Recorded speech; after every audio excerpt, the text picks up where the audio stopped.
So what is going on, guys? I'm Amazing. Welcome back to another video on the channel where today we're going to be discussing different Call of Duty developers, Infinity Ward, who are the most relevant right now because it is their game that we are experiencing in the beta. We have Tryout coming up in 2024 and also Sledgehammer. God knows what's happening to them. Do we still have 3 development studios? After Vanguard and COD World War II, will they even be making another Call of Duty? I can't lie, deep down I do say hope not. It's just my opinion that they haven't really made a good COD yet. Each of these studios are different in their own right. They have their own series. Well, again, Tryout do with Black Ops and Infinity Ward with Modern Warfare. Sledgehammer have the World War II setting, I guess. Although they made Advanced Warfare. I have no idea what their next game is going to be, when it's going to be set.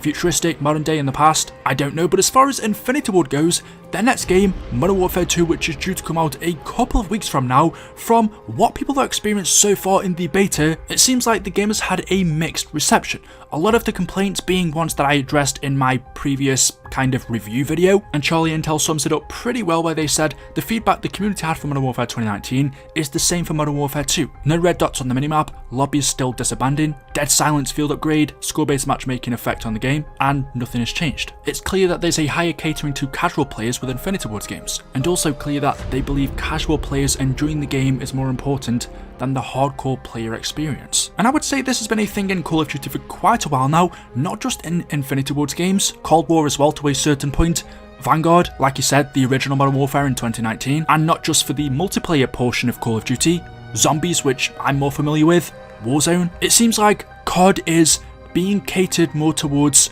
casual players, whereas if you look at the older games, and you'd have to go quite a while back now, I'd say, I don't know, Modern Warfare 2, Black Ops 1, BO2. I didn't play too much BO4 multiplayer, so I can't quite say, but I think at that point the Zombies was still catered more towards the hardcore fan base. For multiplayer, I don't know, but I noticed that the big change came for Tryout's games in Cold War, and for Infinity Ward, probably Modern Warfare 2019, which you could say is just a coincidence, but funnily enough, both of these games came out at around the same time, not too far from one another. Black Ops Cold War in 2020, Modern Warfare the year before in 2019.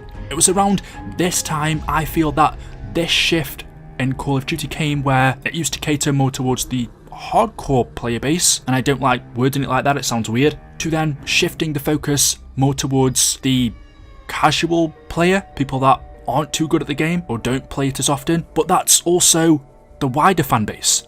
The hardcore players are extremely small compared to people that just are casual, that might play COD once or twice a week, have a KD of, I don't know, 0.5, or get, say, 2 or 3 kills a game and 10 deaths. It's super obvious that COD now caters towards those type of players because there's more of them. If a video game, and you can say this about any game out there, the harder it is, the more difficult it is. There are exceptions. Look at Elden Ring. That game absolutely blew up. Considering the difficulty of those games, I don't think anyone expected the amount of sales that it got, but generally the more difficult games are less popular than the easier ones, or the ones that are on, I don't know, regular difficulty compared to hardcore. When you're completing a story campaign, I'd say 95% of the players are going to complete it on regular, compared to the 5% who might want to challenge themselves and do it on hardcore. So the casual player base, people who just want to get in and play, is so much bigger than people who are getting 20, 30 kills, even 10 you could say, in a COD match with a good KD as well. And obviously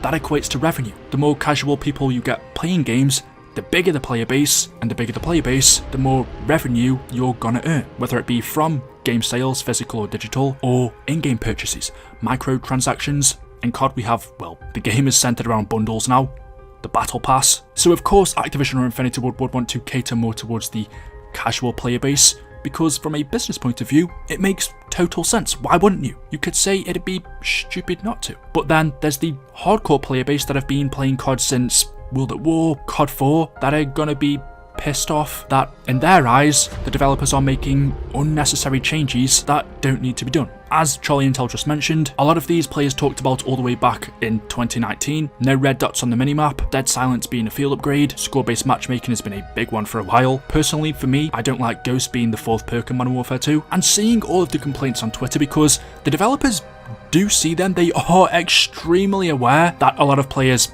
aren't happy with these changes, and we know that because they've actually come out and address them. For the minimap, they said, currently in the Modern Warfare 2 beta, we only show enemy player dots when a UAV is active. The design reason for this is that we do not want to punish players for firing their weapons. We also want players to actively search out the origin of a gunshot versus travelling directly to where the dot is on the minimap. We'll continue to gather feedback. Just in my opinion, there are a couple of different reasons why this logic just doesn't work. First off, finding out players just based off the sound from their weapons firing is extremely difficult, especially for casual players, which is clearly what they're trying to cater towards here. This, in my opinion, is contradictory because a lot of casual players don't use headsets or not super high quality ones. It's difficult if players aren't close to actually sound out where gunfire is coming from. So how that caters towards casuals, I don't know. But even as they say here, we don't want to punish players for firing their weapons. Well, that's been a thing in COD since the very beginning, and as far as I'm aware, that's never been a problem.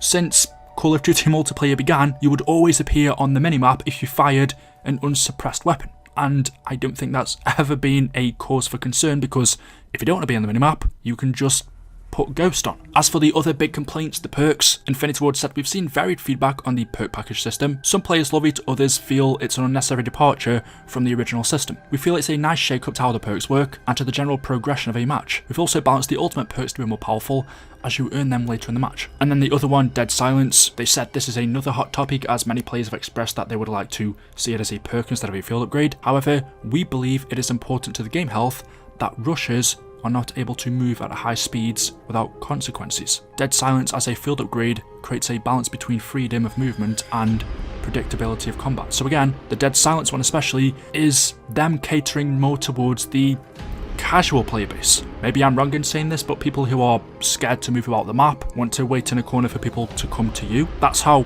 I played when I first started playing COD, but then as I got more familiar with it, I like moving about the map, getting from place to place quickly to try and find people and kill them. And the changes that they've made, it's clear the direction that they're trying to take Call of Duty now. Not just Infinity Ward, like I said, Treyarch, Sledgehammer, but I do think Infinity Ward are the worst ones, just from the past couple of games we've had from them. Is it a bad thing if you're trying to please the bigger fan base? But judging by what a lot of people have said on Twitter, Modern Warzone said, I don't understand why casuals get so much protection in the new series of Modern Warfare games. Isn't score-based matchmaking enough? Charlie Intel said, they won't directly say it, but it's clear that there's some sort of internal data that suggests red dots negatively impact casual players. Unfortunate. But the biggest one out of the bunch for me is again where Charlie Intel said, casual players playing more means retaining casual players, which means higher player retention, which means more in-game purchases. Activision executives have directly stated higher player retention equals more money, and it's all about the money. I do think that's one thing that we all forget, that this is a business, that the number one goal of the publishers of Call of Duty, Activision, is to make money, to improve this year on year to please their shareholders. And one big way to improve this is to make Call of Duty more casual player friendly. Like I said, is it a good thing? Is it a bad thing? It's hard to say. If you're a hardcore Call of Duty player who doesn't like change or these ones, then yes, but for the majority of people, and there must be data that proves this on Infinity Ward's end, then no. And unfortunately, people complaining on Twitter or YouTube are very minuscule in terms of, well, if you look on Twitter, it seems like there's a lot of people complaining, but when you think about it, the amount of players that play COD, it's actually nothing. So yeah, let me know your thoughts in the comment section below. As always, hopefully you've enjoyed the video today. If you have, drop a like rating. Make sure you are subscribed to stay up to date with the latest content on the channel. Thank you all for watching, and I will see you in the next one. Until then, goodbye.